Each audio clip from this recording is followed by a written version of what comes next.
மாத்தள பகுதியில் இருக்கக்கூடிய ஒரு சகோதரர் இந்த 27 அந்த இன்சிடென்ட் நடக்கிறாண்டு இரவு 8:30 மணி இருக்குமாம். அவருடைய சகோதரி மூத்த தாத்தா கோல் எடுத்திருக்கிறார் 3 கோல். அவர் சொல்றார், ஹதரத் கோல் எடுக்க கொலையும் போன் கையில தான் இருந்துச்சு. ஒரு திருமண பேச்சுவார்த்தையில நடந்த ஒரு மனக்குழப்பம், நடந்த ஒரு மனக்கசப்பு. தாத்தாவும் தம்பியும் கதைக்காம இருந்தாங்க. தாத்தர கோல் ஒரு டிப் ரிங் ஆகுது, 2 டிப் ரிங் ஆகுது, 3 டிப் ரிங் ஆகுது. மனசு சொல்லுது ஏனென்று எடுத்து பாரு. ஆனா அவருடைய ஈகோ, அவருடைய உள்ளத்துல இருந்து அந்த கெட்ட குணங்கள் அவருக்கு சொல்லுது, இப்படி செஞ்சிட்டாவே, நான் எதிர்பார்க்கல, வாக்கு தந்துட்டு மாறிட்டாவே, இவவோட நானே பேசுற என்று தாத்தர கோல் அவரை அவாய்ட் பண்ணினாரு.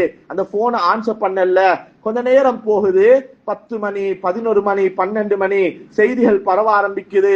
கம்பலைக்கு வெள்ளமாம், கம்பலை தாண்டிட்டாம், கம்பல சரியான குழப்பத்தில் இருக்குதாம். இப்ப அடிக்கிறாரு தாத்தாக்கு, என்ன தாத்தா கம்பலையில இருக்கிறா, இப்ப அடிக்கிறாரு 3 கோல் ஆன்சர் பண்ண இல்லாம போன தம்பி சொல்றாரு, ஹதரத் கோல் போகுது இல்ல, எனக்கு தெரியும் கவரேஜ் ப்ராப்ளம் என்று, உள்ளம் இடம் கொடுக்குது இல்ல ஹதரத், அடிச்சேன் சொன்னார். 88 கோல் அடிச்சேன் ஹதரத், கோல் போகுதில்லை என்று தெரிந்தும் ஒருவேளை மிஸ் ஆகியாச்சும் போகாதா என்று அடிச்சேன். 1 நாள் 2 நாள் 3 நாள் எந்த செய்தியும் இல்ல.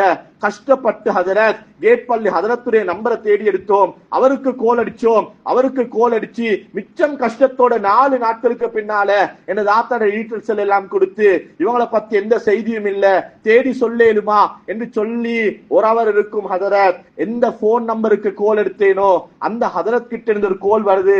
உள்ளத்தில் ஒரு சந்தோஷம், ஏதோ தாத்தா சம்பந்தமான செய்தி தான் வரப்போகுது. அவர் எடுத்து சொன்னாரு, உங்களோட தாத்தாட மகன் இருக்கிறாரு, குடுக்குறேன் பேசிக்கோங்க. ஹதரத் என்ற தாத்தர 3வது மகன் கோல் எடுத்து சொன்னாரு, மாமா எங்கட வீட்டு கேட் லொக் ஆகிட்டு மாமா, எங்களுக்கு வந்து கொள்ள இயலாத நிலைமை ஆகிட்டு, 1ஆம் தட்டுக்கு தண்ணி நிறைஞ்சிட்டு. உம்மா சொன்ன அந்த நேரத்துல எனக்கு யாரோட பேச வேண்டிய தேவை இல்லை.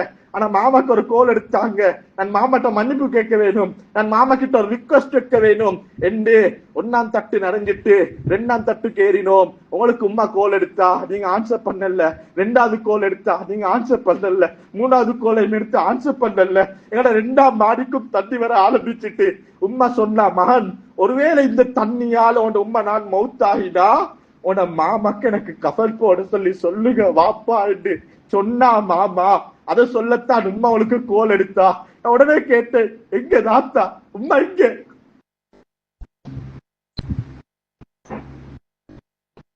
அதற்கு மகன் சொன்ன பதில் என்னன்னா, உம்மட ஜனாசாவை அடக்கத்தான் நாங்க கேட் பள்ளிக்கு வந்தோம், ஜனாசாவை அடக்கிட்டோம், இப்பதான் ஹதரத் உங்களுக்கு கோல் எடுக்க சொல்லி சொன்னாரு மாமா என்று சொன்னாரு என்று ஏங்கி அழுகிறாரு. கண்ணியமானவளே, அவரு சொல்றாரு, ஹதரத் இதுக்கு பின்னால நான் வாழ்ந்து என்ன செய்ய ஹதரத், என்னத்துக்கு கோபம் ஹதரத், என்னத்துக்கு துளத்துல சண்டையும் சச்சவும் பிரச்சனையும்.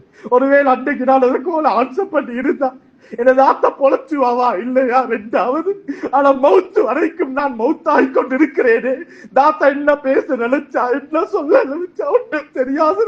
உறவை மதிச்சல்ல ஹதரத், உறவுடைய போன் கோலை எதிர்பார்க்கல ஹதரத் என்று உறவை மதிச்சாதவர்கள் எல்லாம், உறவுக்கு நேரம் கொடுக்காதவர்கள் எல்லாம் உறவுடைய பொறுமதிய, குடும்பத்துடைய பொறுமதிய, ஒரு போன் கோலுடைய பொறுமதிய விளங்கி வாழ்க்கையை திருத்துங்க, வாழ்க்கையை மாத்துங்க என்பதை உணர்த்துவதற்குத்தான் இந்த அனர்த்தம் வந்ததோ என்னவோ என்று நினைக்கும் அளவுக்கு ஏராளமான சம்பவங்கள் கண்ணியமானது.